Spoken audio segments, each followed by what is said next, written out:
Okay, as you can see, this carburetor here is missing a few parts, so we're gonna go out in the yard out there and scrounge up a junk carburetor and see if we can make that one work. Hold on, Mr. Cameraman, somebody's here. Flippers, what do you want? I'm in the middle of filming a how-to video. Well, I got my own how-to video I want to film. Well, then go home and film your own how-to video. I don't have access to a camera crew at my house, Taryl. I need to borrow your guy. Well, you're not using my camera, guy. Get your own. Whatever you do, do not film him. You understand that, Mr. Cameraman? Do not film him. Now, come on. Let's go outside and look for them parts.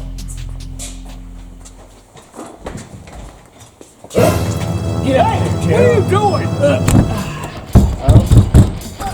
All right. Now it's just me and you, buddy. Don't worry about him. He'll be all right out there for a little bit. So why don't you follow me over here, and I'm going to show you what we're going to do today.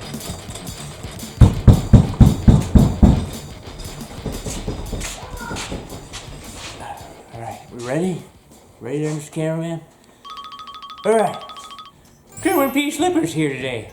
And today's how-to is going to be on this Briggs and Stratton carburetor that's mounted on the tank. Now, it's a diaphragm carburetor, and it's mounted right here on the tank. So, I'm just going to dive right in. First thing you're going to want to do is take this air cleaner off. It's going to need a flathead screwdriver. Loosen this up. Alright, pull that off. Alright, now you can see what's going on. Got the carburetor, got the tank all right there. Well, actually, first thing you want to do is maybe check the inside of the tank, make sure it's not all rusted out. Because then you might be buying a new tank. But this one looks all right. We can clean that out. So now we're going to take this tank and carburetor combo off. So you're going to need a 1/2 inch for this one. And sometimes I've seen it where it's 3/8. But this one's 1/2 inch. And on the side here, where this one's 3/8, that we're going to be taking off. Let me grab an impact. Zip this off. Alright, got the first one out. We'll get this one on the side here. It's a 3/8. Alright. Then we're just going to pull it off here. Should slide off. Oh, look at that, came right off. And then disconnect your throttle linkage right there and the grommet right there hanging off. Make sure your manifold's good here, the plastic manifold. Whoop, just knock that off. Check that out. Everything looks good. I'm just gonna hook that back in there for now.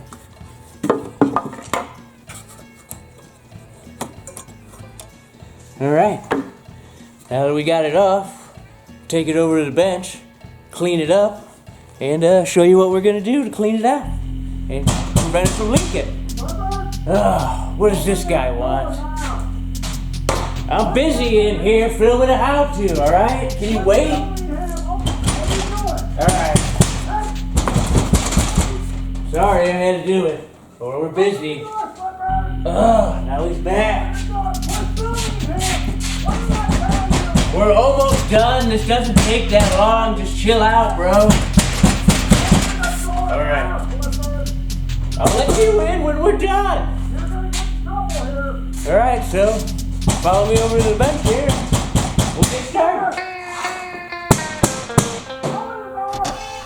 Alright, well, this is pretty dirty, so I'm going to take it over to the solvent tank, clean it up. So first I'm going to take this little gasket off the top there. And I'm going to pull that grommet off there. And then we're going to wash all this stuff off so you can see how I'm going to take it off. And maybe we can clean out this tank too while we're over there. Alright.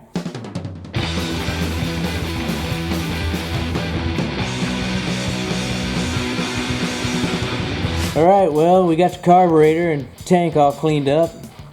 As you can see, we got 5 Phillips head screws holding the carburetor onto the tank.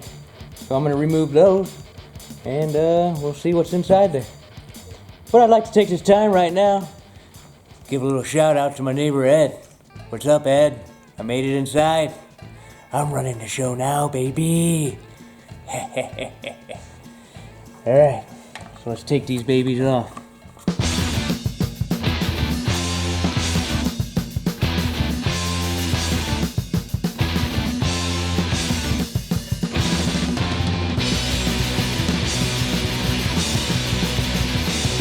Now we got the carburetor off of there. And you can see that the diaphragm's on there. So we're gonna peel that off.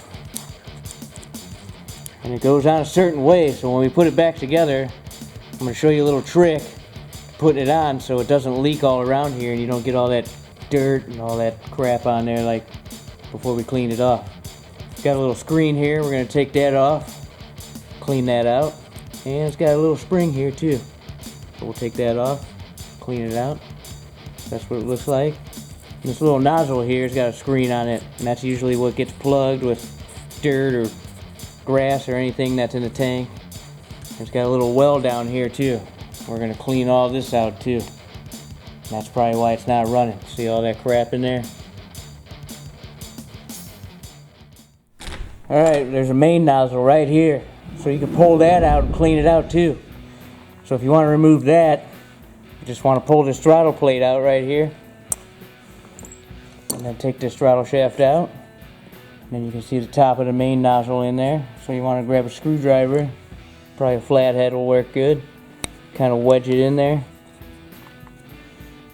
Let's see if we can pop this baby down. Oh, hopefully I didn't lose that. Alright, looks like it's right down here. So here's what that main nozzle looks like. Now when you're taking it out and you do something to the top of this, like smash it all in, you can get a 1/16 drill bit, kind of run it through there, because this is where the gas is going to be coming through, so you don't want that all plugged up. So clean that out. And then just hit this with some carb spray and some air, get these holes all cleaned out, and then pop it back in.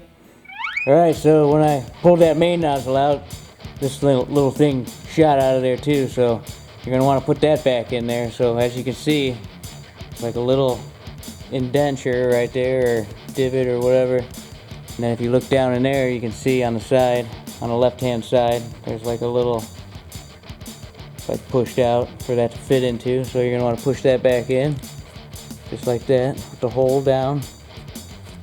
Make sure it fits in there. Okay, looks like we got it in, see? Now we're going to pop this back in. And it looks like a mark right there, so you know that that goes in like that. And press it in. Maybe use the bench. Get it to pop like that. Alright, so now it's all back in. Got the carburetor all cleaned up, got this screen all cleaned out.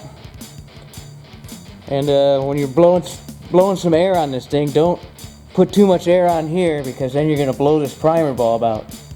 I've done that a few times and that's not fun. So make sure you don't blow too hard through there with the air compressor.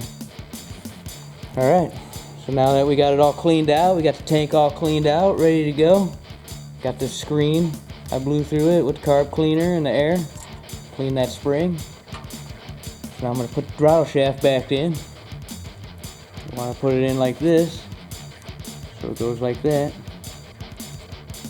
See how that is? You don't want it like this, or like that. Pretty much kind of only goes in one way.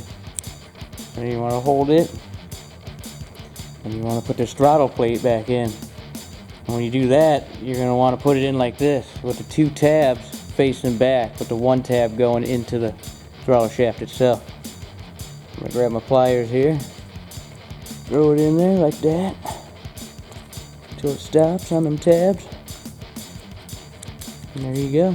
Make sure that's moving freely, which it is. And we're good.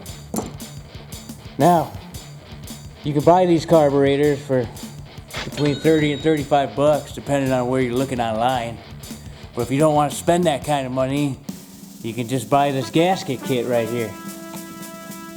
And this is a Stench one. $3. And I'm pretty sure that number has been superseded. So there'll probably be a little number at the bottom with the superseded one from Briggs, but this is the Stens one, and that's the Stens part number right there. And for what I'm going to be using, I'm going to need 2 of these kits. We don't want this thing to leak once we get it all back on. So I'm going to use 2 of the kits. And then we're going to install it that way. Alright, now we're ready to put it all back together and see if it works.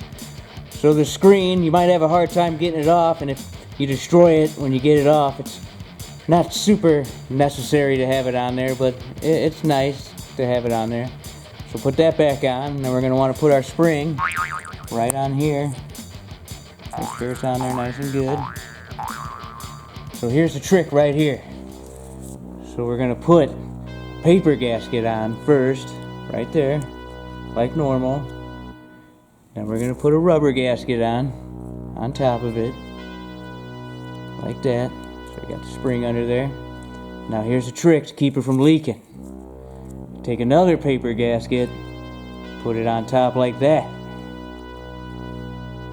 So that way it kind of sandwiches the rubber gasket in the middle. Slap it back in. Slide it in. And then we're going to tighten it down. Get my screws here.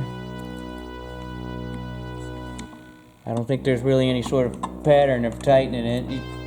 You want to get it nice and snug, but you don't want to crank it down really super tight. It's where you want to crack the carburetor. So, you know, if you're buying a new one. But yeah, these carburetors warp, and that's why it leaks around the base down there. So you just double up that gasket like that, it should prevent that from leaking.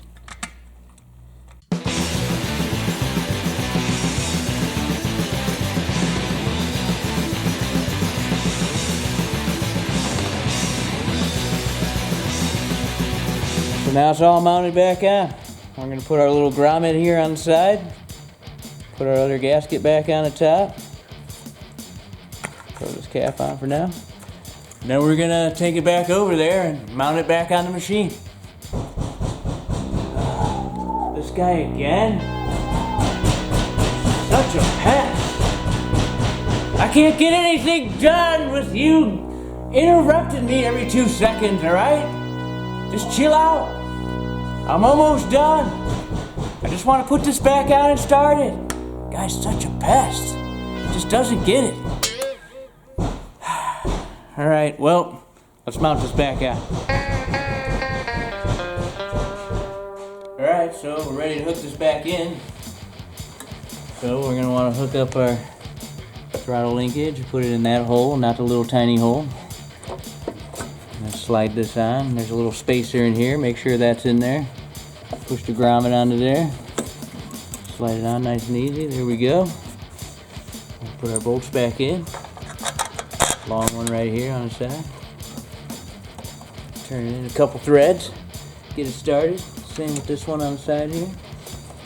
Not too hard. Take my impact right here. Tighten her up.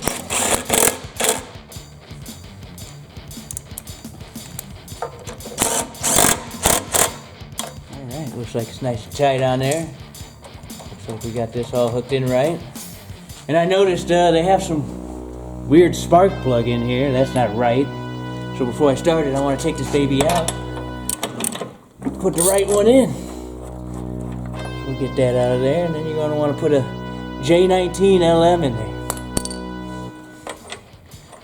So we'll throw that in. Make sure I don't cross thread it. Then we'll have a bad day. Tighten it up. Alright. Now also, you got the air filter in there. It's a little dirty. Clean that out with a little soap and water and re-oil it. Throw it back in there. Throw some gas in here. And we'll see if we're a success on my first video. Never done this before, so I'm hoping that it works out.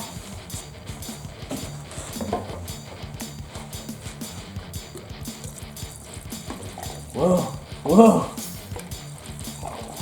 waste Taryl's gas. Sounds like he's already mad at me. Alright.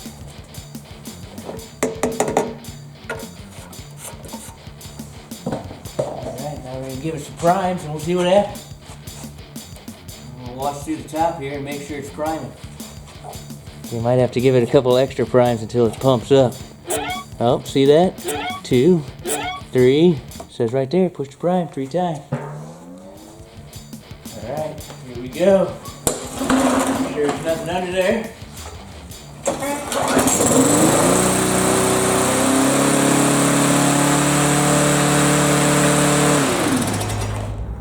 Whoa, that thing's running a little fast. I think he's got speed set a little high on that thing. Alright, well, I think I figured out what was going on with this thing, why it was racing so much. I took these cover screws out. There's one up here, 2 in the back here, and found a little surprise under here. Ah! It's Fluffy. Fluffy was under here. He made a little home. So, it was holding this air vane back, so that's why it was running wide open. What you want to do is take Fluffy's house out of there. Ugh, look at that. Nasty.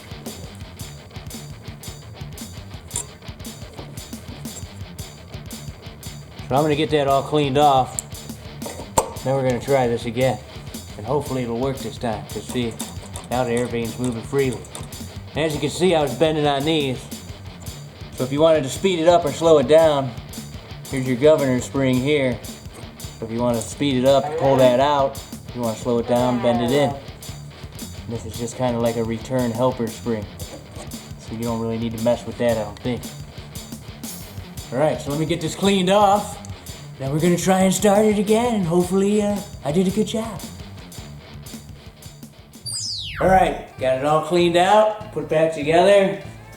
Now it's fired up. I think we should be good to go. Give it 3 primes.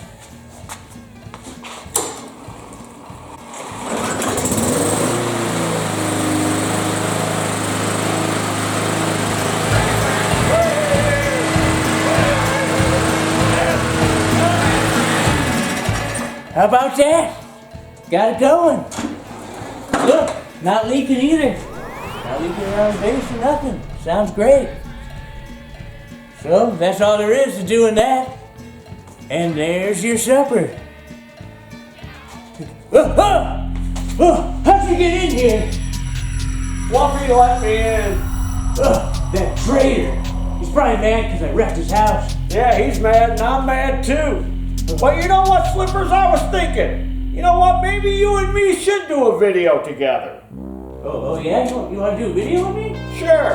All right, you ready, Mr. Cameraman? Okay, action. Pterodactyl here, and today's how-to video is going to be on how to get rid of slippers. And stay out. Okay, well, there you have it. That's all there is to getting rid of slippers. And there's your dinner.